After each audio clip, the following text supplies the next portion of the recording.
Assalamualaikum warahmatullahi wabarakatuh. My name is Lavifatul Munawaroh. I would like to share about area and current issues in applied linguistic research. For the first topic is area in applied linguistic research. The study of language linguistics is linked to the teaching and learning of languages in applied linguistics. Applied linguistic areas including for the first is classroom-based research. Variety of classroom-based research or investigating language in classroom is conducted by school employees and research students. The goal of this research is to describe and explain language use and or process of language teaching learning in classroom of all levels using qualitative and quantitative methodologies. The data for classroom-based research studies are collected in the context of ongoing teaching or learning in classroom, including virtual learning environment. For the second is corpus linguistic. Corpus is a systematic collection for real spoken or written text that can be read by machine. Corpus studies try to find patterns of language use in a relevant corpus or corpora, such as lexicon, grammar, and conversation. These patterns are relevant to a wide range of linguistic and applied linguistic research concerns. For the third is learner autonomy. When we look at learner autonomy and learning strategies, we consider questions such as how do language learners actively approach, manage, and control their own learning process for the successful completion of language tasks, and how can learners develop as independent, social, and responsible individuals. Uh, the school has a strong tradition in research in learner autonomy and learning strategies. The school can also collaborate closely with the Language Learning Center, which facilitates and support independent language learning. For the fourth is testing assessment of language learning. Language testing is concerned with the development, validation, and analysis of language tests. Language assessment, on the other hand, is primarily concerned with how language assessment is used in the classroom for the objective of learning and teaching.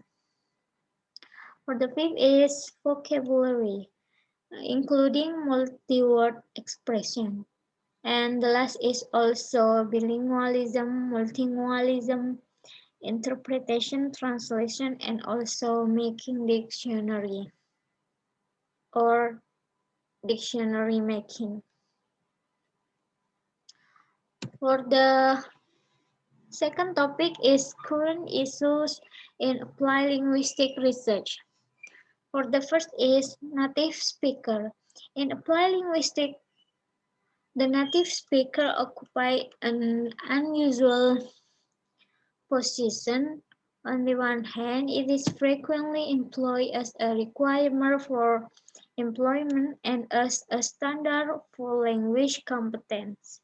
And this generates controversy because it excludes non-native speakers.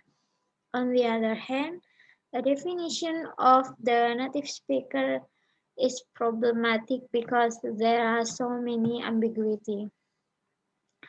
For the second is two native speakers.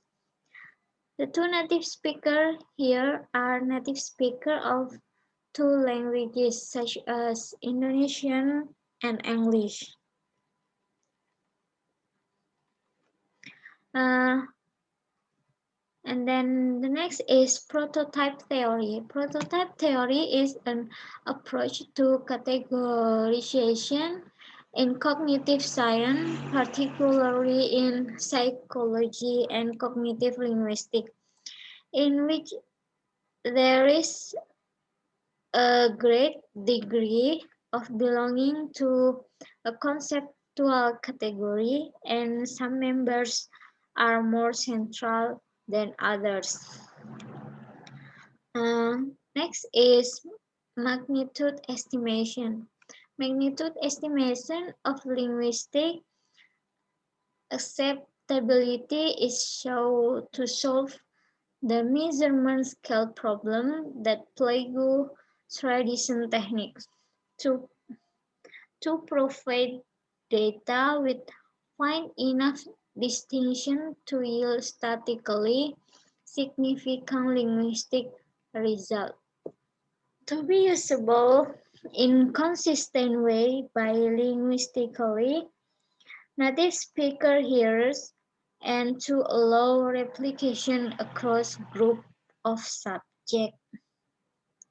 The next is a sociolinguistic view. Second language acquisition or SLA then takes the native speaker as given in spite of its consuming interest in what it means. As Preston remarks, from a psycholinguistic point of view, nativeness is almost the entire question of SLI. 1989 for page 78. But what of sociolinguistic?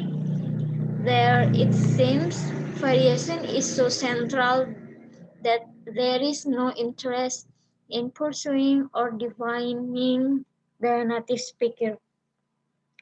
To do so would mean the study of every individual since everyone is a native speaker of his or her own dialect. The next is the standard language. From the standard language,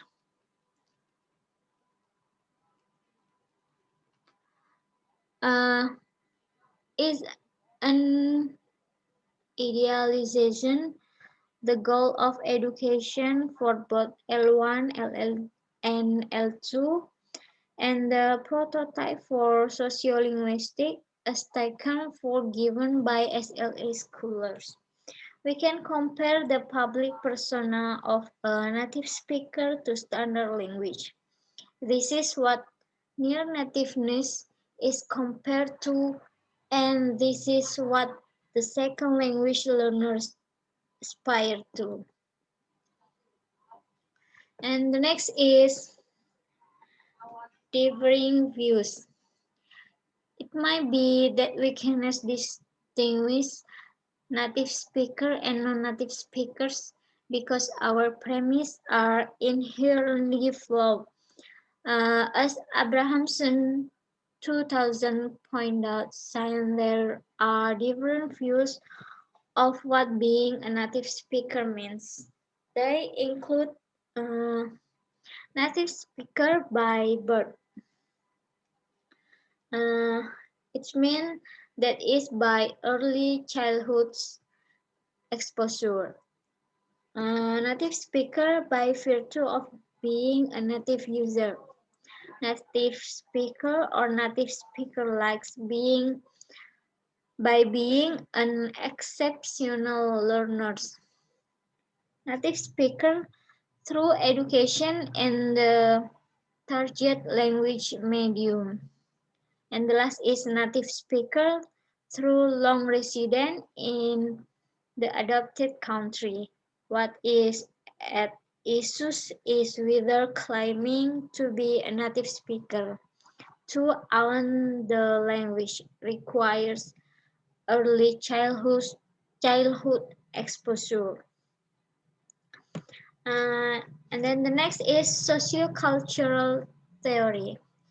Human or mental processes are linked to their cultural, historical, and institutional context in sociocultural theory because it looks to break the psycholinguistic and sociolinguistic. It has gotten a lot of attention as a way to fight one or the other's complete approach.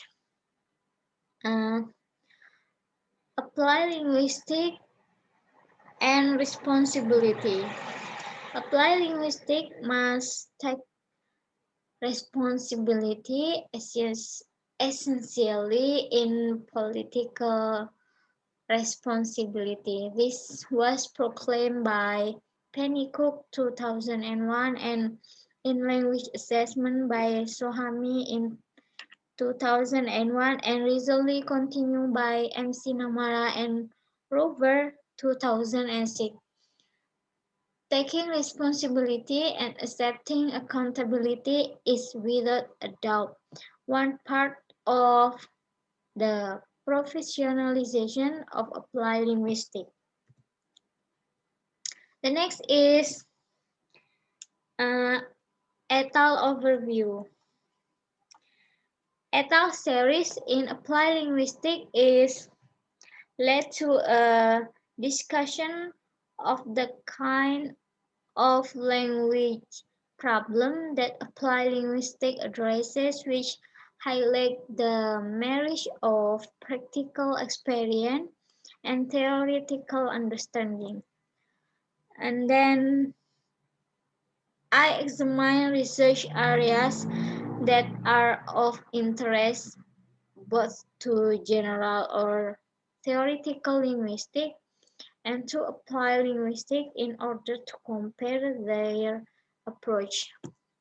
Next, I describe a wide range of projects and areas that engage applied linguistics, both in language learning and teaching and in other areas. And the last is the applied linguistic dilemma. The weak interpretation of applied linguistic dilemma is that they should advise ways to change in order to solve the language problem they have studied. The strong view is that they should be directly involved in the changes they advocate. The weak point of view is that of advice, whereas the strong point of view is that of action. And then, uh, thank you very much for your attention. And if any mistake please forgive me.